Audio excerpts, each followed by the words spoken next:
IVM.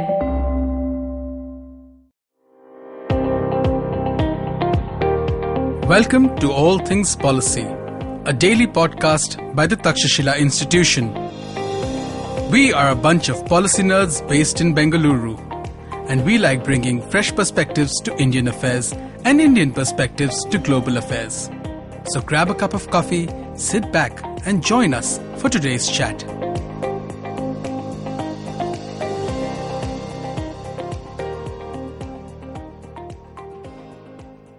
Hello and welcome to All Things Policy. I'm Manoj Keval Ramani, and today I have with me Rohan and Anupam, and we're going to be talking about Amazon and what happens when a company like Amazon, the size and the scale of Amazon, enters a country. What does it do to its economy? What does it do to the labor force? Rohan, so just set the context for us. What does Amazon do when it enters a country?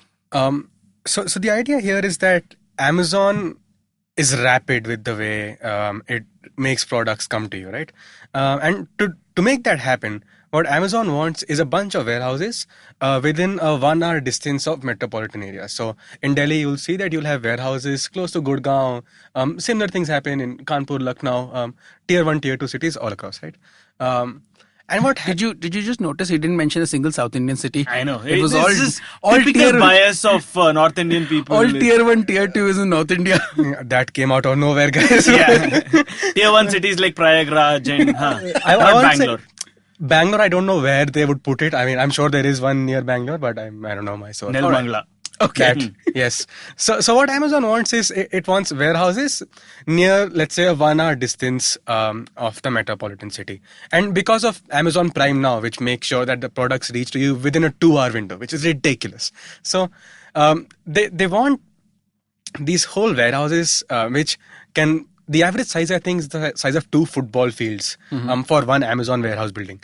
And what it does to the local economy is that Amazon comes in and hires hundreds of thousands of people to make sure, I think they call them fulfillment centers, to make sure that they function well. Okay. So there is job creation, and that job creation will also be dependent on how connected the consumer base is, because it's all e-commerce dependent eventually. So why would there, in the US particularly, there's been some sort of a conversation around these fulfillment centers where people have to work long hours. People have to walk incredibly long distances, because since you said these are 2 football field sizes. And there's a lot of healthcare cost of all of this. So firstly, you were talking about how the impact of this job that is these jobs that are created, there's a difference between what happens in the West and what's happening in India. In India, you were talking about how these jobs are being created. These are new jobs being created. People are not being poached from other industries. Whereas in the US, the argument is that they are being poached, and therefore it's not necessarily so much of a job creation. Anupam? I think the big issue here is that the narrative is taken and borrowed from the US, and that is what the dominant narrative is, which is that a warehouse of Amazon comes in and it of course hires these people. They're not very strict labor codes on some of these things, and then there's also a massive difference in the difference between what happens in the US and what happens in India. In US, you're looking at an economy which is at the present moment near full employment, right? So which means that if Amazon is hiring, it means that people are leaving their job elsewhere and then probably joining Amazon because of slightly higher pay or better this thing. Even there, I mean, I can contend with that narrative saying it's still that people have made a choice. The fact that they're there in Amazon largely voluntarily. I don't think Amazon has you got managers there with a whip who's forcefully keeping them there, like what happens in Qatar or Saudi Arabia. People are there voluntarily, which means it is still a better option than the next best alternative. Now, the big thing is, how do you fix that next best alternative or the lack thereof, right? That's a US policy problem. In India, you don't even find that. The next best alternative in India is not a job which is worse than Amazon. The next best alternative in India is no job. Or at worst, something like NREG. But where the Amazon warehouses are located, which is next to metropolitan areas like Rohan was mentioning, like Bangalore, you do not find NREG working there. It is still a tier 2 city or something of that sort. So you have a massive unemployment crisis in India. right? We know the numbers. We need to be creating 20 million jobs, etc. There is a lot of people unemployed, youth are unemployed, and all of that. So where the alternative is between unemployment and working at Amazon warehouse, it seems like a no-brainer that Amazon warehouse is a better option. Yeah. To me, I would say that having an Amazon warehouse is a net profit to local economies in India, right? Because you give jobs, Amazon, a foreign company, gives out money to Indian residents. At the same time, it comes at a huge cost. I mean, I'm saying it's net profit because there are also significant costs to working in an Amazon warehouse, right? Because ever since Prime came in, shipping has just exponentially speeded up. And I'm not using the term exponentially lightly here, because as soon as they place an order, the motion begins. And you get a product delivered to you within 24 hours to 2 hours to 24 hours, right? And the problem here is that it comes at a huge cost to the health of the people employed at Amazon. Because imagine if you order, let's say, a clothes stand. Someone has to pick it up, place it on a conveyor belt, and then machine that. There's a significant amount of automation, but that also involves a significant amount of human body being used to lift up things and then keep them somewhere else. And because, especially during times such as Christmas or Diwali, Black Friday, all of that, the orders increase to a point where injuries in Amazon warehouses just keep stacking up. And the problem here is that because all of these employees are not full-time employees, they don't get healthcare benefits, right? So you've got a bunch of people who are so prone to injury, their lower back slash upper back, biceps, and so on. They get impacted by just picking things up and keeping them on trolleys for hundreds of hours a month. And Amazon does not cover their healthcare. So there is a huge cost that comes with the Amazon warehouse. It's just that the other alternative is to not having people working at Amazon warehouses, which means that people just can't lose jobs by hundreds or thousands across. I think Amazon has 20 warehouses across 10 states in India. So you're looking at thousands of jobs just being lost. So there is a net profit to having Amazon, but I'm not sure it's by a significant margin. Yeah, this is what I was talking about, Manoj. I'm not saying that humanitarian issues are not relevant to India, but there are priorities. While this narrative that working in an Amazon warehouse is extremely difficult for the human body and so on, it is valid in the US as well as in India, but there is a matter of priority. Now, as I said, the alternatives in the US is much larger, right? There are multiple options that people can do. There are other things that they can probably, the other kinds of jobs that they can do, which means that they can actually hold Amazon to a higher standard. Now, I'm not saying that shouldn't occur in India, but you're actually looking at a stark reality where probably the alternative is doing construction work, where you're lifting, 10 kgs of cement and stone on your bare back and things like that, right? I mean, it could Plus be the other air pollution over construction. and the pollution. Compared to all of that, I'm not saying this is a dream or an ideal job. It's probably better than a lot of other jobs. Again, I think by and large, you can allow people to make these decisions. They know to gauge these different options and say which is the worst offer me, or at least how much should I be compensated for in order to bear some of these things. Now, that's the first part of it. Again, we should not get carried away or swayed by standards in the US or Europe, because for whatever reasons they are slightly ahead on the curve, and they can honestly afford to think about some of these things, which probably India is not in a position to. I'm not saying, again, this should not be misconstrued as saying that I encourage slave labor because we have unemployment. Nothing of that sort. But it's about, is it better than the alternatives or not? And I think working in an Amazon warehouse would be better than the alternative of working in a construction site. Okay. I also think we are eventually going to end up to a conversation about contractual labor, and which so we should. That is the second part of it. We will. Yes. But before we do that, the other thing I wanted to focus on is what happens when Amazon leaves a particular community, right? And some US case studies will tell you that Amazon warehouses, when they leave, they lead to thousands of job losses, and an abandoned warehouse that is just collecting dust until some other company comes and takes it, because it's such a huge piece of real estate that not everyone can make the best use of it. Right? In India, similarly, when Amazon leaves a city, And they do that based on, if they found a better place, if tax incentives are better somewhere else, because Amazon only leases the buildings. It doesn't buy them, right? So the problem is that right now, Amazon and Flipkart are both sacrificing profit to gain market share in India. And they're suffering huge losses, right? Hundreds of crores. But there will eventually come a time when Amazon will say, well, it is about time I start making profits and better realign my warehouses. And when that happens, we are looking at a huge sector of the economy in e-commerce just laying off thousands of jobs to go shift somewhere else. And I think that is a very disruptive effect on the economy. And I just wanted to get your thoughts on that. So just one second, just to get it right. So you're talking about Amazon potentially looking at leaving India sometime in the future. Not leaving India. I'm saying that, let's say Amazon has a warehouse in Bithur, right? That's outside of Kanpur. And later on, Amazon decides that, you know what, this warehouse is not as relevant as I thought it would be. And it decides to shift that to, let's say, Prayagraj.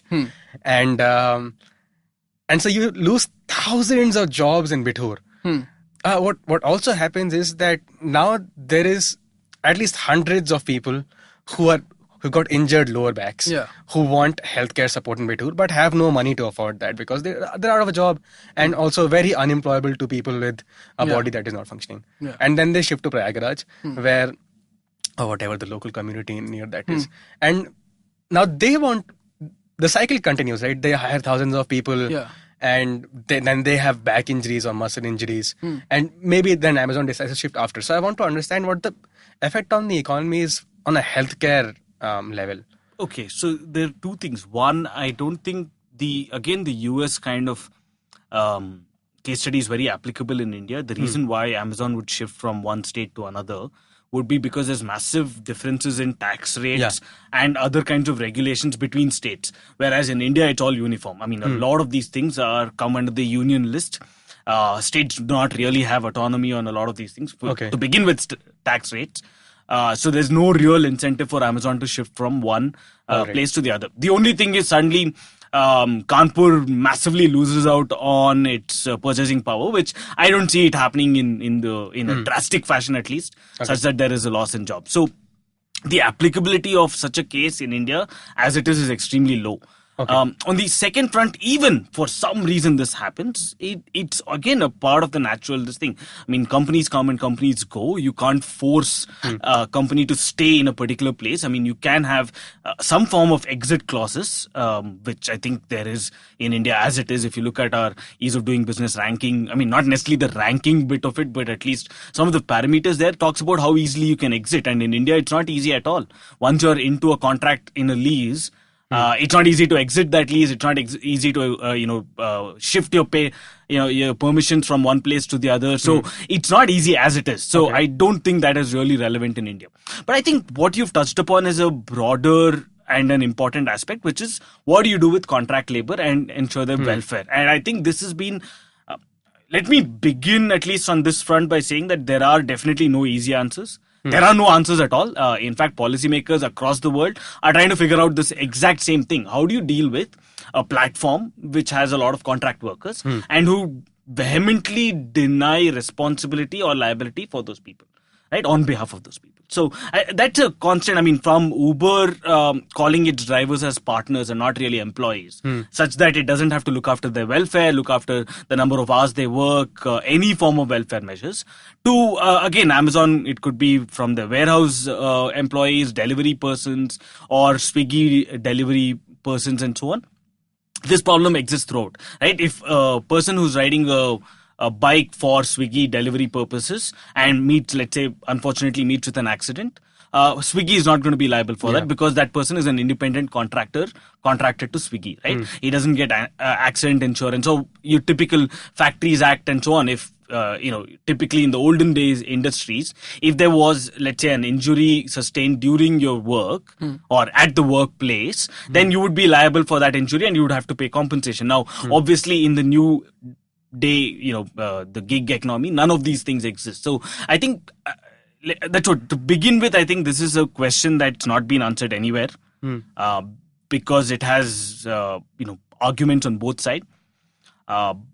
and if you want, we'll explore some of these arguments on both the sides. But the fact is that there are no easy answers. And collectively, as a society, as policymakers, as academics, these are some of the questions that we have to answer in order to get ahead, because I think this problem is only going to get exaggerated and exacerbated as we go along. I just want to pick up on that contract labor thing, and I want to get your views on something. So, Bernie Sanders, and I take his name knowing that I'm sitting in the presence of Anupam. But we are the 1%. But so his argument is that Amazon's a company with $1 trillion market cap. Jeff Bezos is, if not the richest, one of the richest people alive today. After divorce, I don't know, like third richest maybe.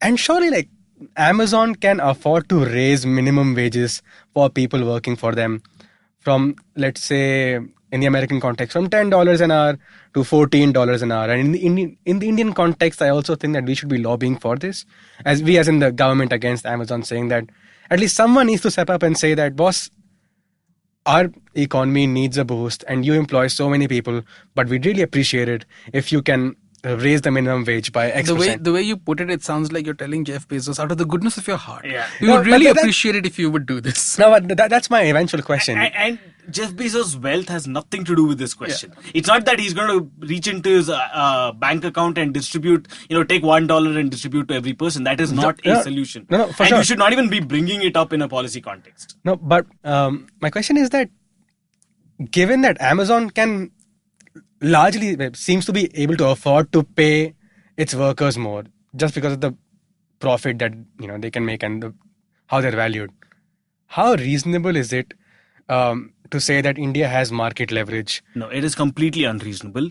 Amazon also, similarly, following your line of thinking, Amazon also can afford to clean up the entire environmental problem in certain parts of India. It can clean up the rivers of India. It can afford to do 100 million things. Yeah. And just because it can afford to, I don't think we can expect it to do it. The only way that you can expect Amazon to truly increase the wages it pays to its employees, just like any other company, is to have a competitive labor marketplace, right? Have a functioning labor market, which is not existent in India. I mean, when you have so many people who are unemployed, you will have a situation where, you can get away with lower wages because people are willing to accept lower wages in return for some wages, right? As against not have a job at all. So the fact is that you have massive unemployment.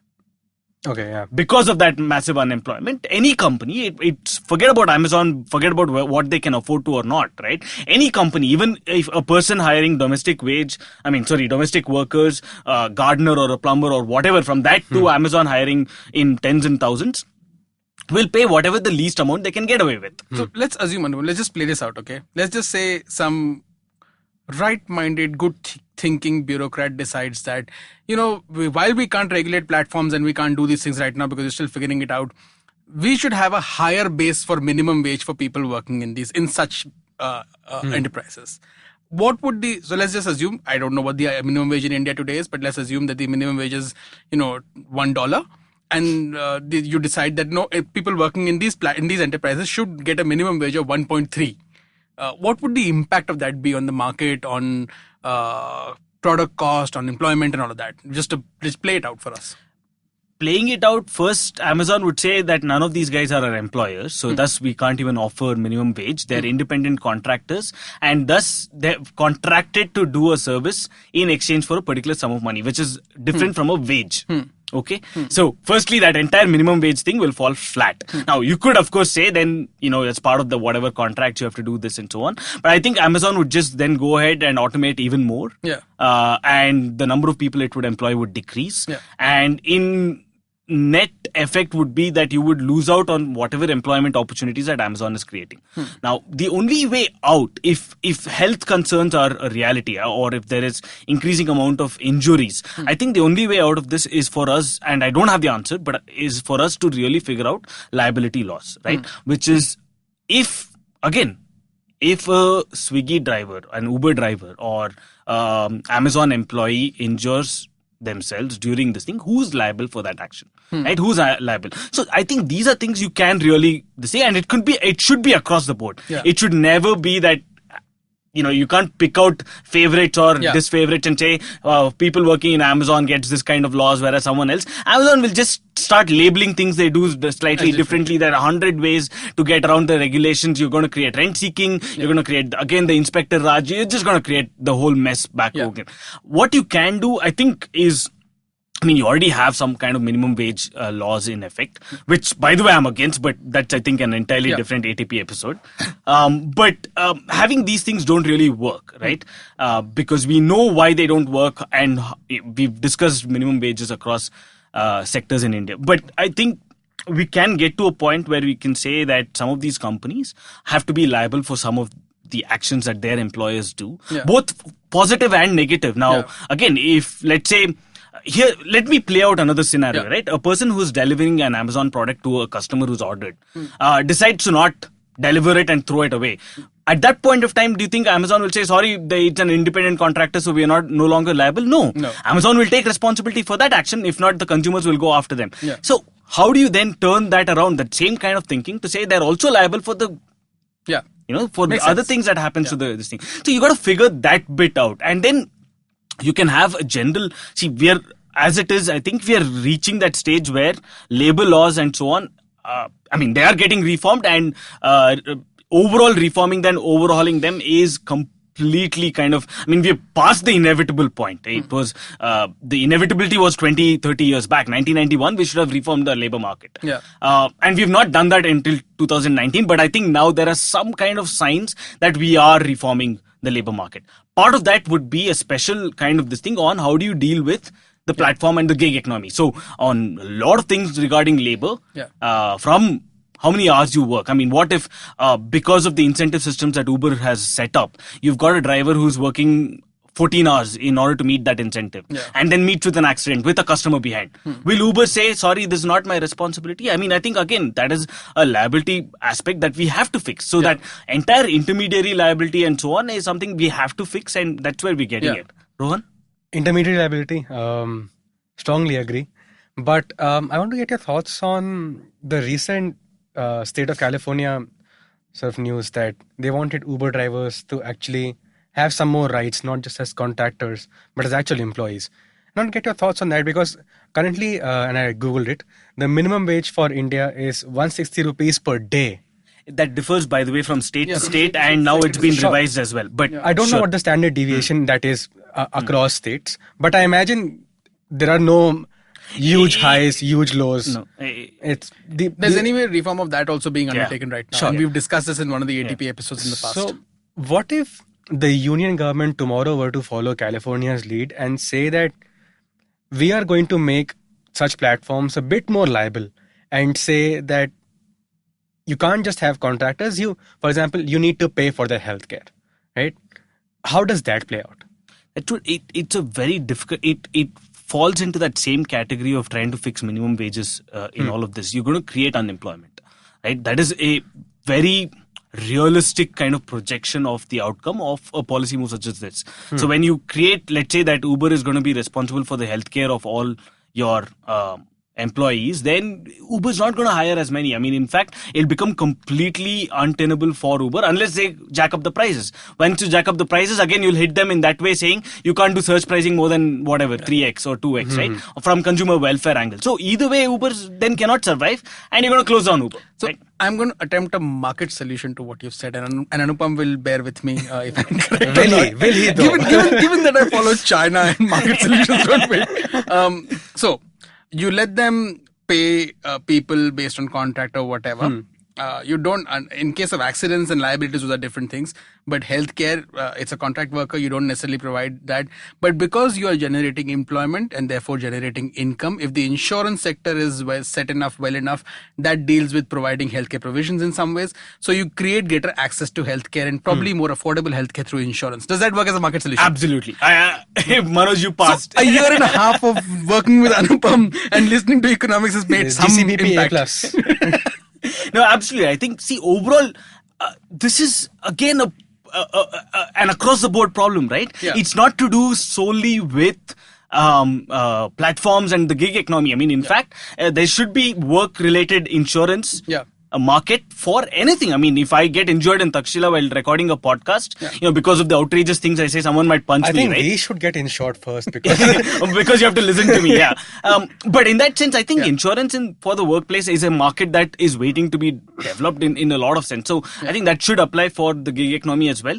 But the largest solution would exist in having a healthy and a competitive labor market rate. I mean, you should have an Uber driver who has choice between choosing 5 different options. Yeah. And I mean, 2 of them could be cab aggregators. Yeah. Not necessarily all of them are cab aggregators, but it could be driving a bus or a truck or something else, which are, and then he chooses the place or she chooses the place which gives them the highest return. So, I mean, that is the only long-term kind of solution which we are completely lacking in. And our labor market is not deep. There's massive information asymmetry. We don't have labor movement possible. I mean, you can have Tamil Nadu, which has probably let's say, hypothetically speaking, which has a labor problem, shortage, and you could have labor excess in Karnataka, but you can't have people moving from one state to the other because Kannadigas cannot speak Tamil to begin with, right? Yeah. And then there are other issues. You have got a regulation in Karnataka, for example, which says an Uber driver has to have a working knowledge of Kannada, should have worked in Karnataka for the last 10 years. So you have a lot of these things. I mean, only when you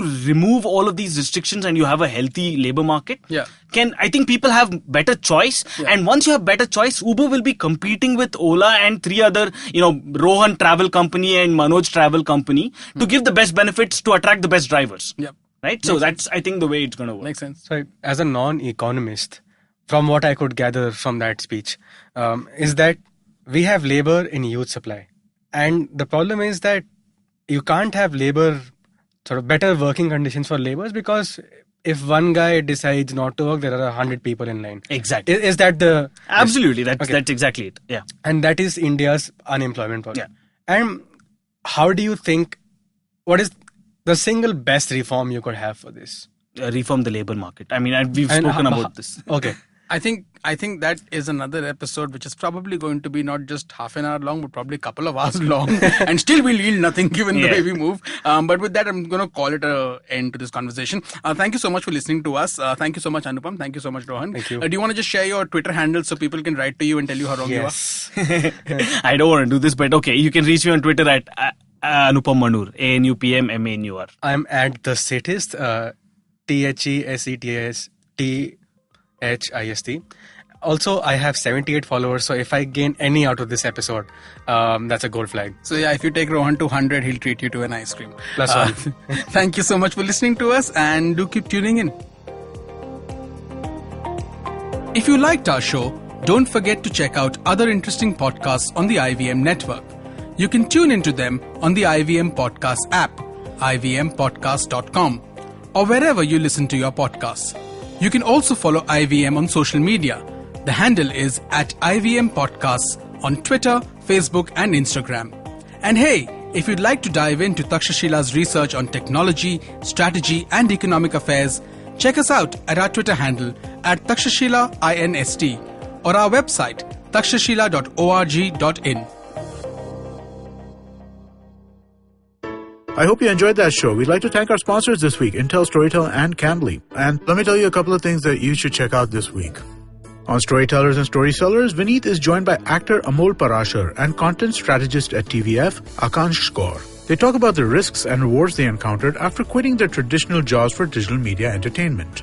On Advertising is Dead, Varun is joined by business head of Gully Gang Entertainment, Chaitanya Kataria. They discuss the rise of new age music. On Litnama, Lakshmi is in conversation with poet Jasmine Khurana. They discuss the trend of slam poetry. On Football Shutball, Gaurav, Karthik and Siva talk about Man City's visit to the Emirates Stadium. On Simplified, Chuck and Shriketh simplify the impeachment process in the US and discuss the chances of Trump getting impeached. On Geek Fruit, Jishnu is joined by Siddhant Mehta and they do a roundup of the greatest hits and misses of 2019. Thanks and keep listening. Sachin Tendulkar, Virat Kohli, Don Bradman, and now Cyrus Brocha. Okay, probably not in the right company. I mean, Don Bradman is Australian. But it's called Cyrus Says, a wonderful show about everything. Find the show on the IVM Podcast app, ivmpodcast.com, or wherever you listen to podcasts.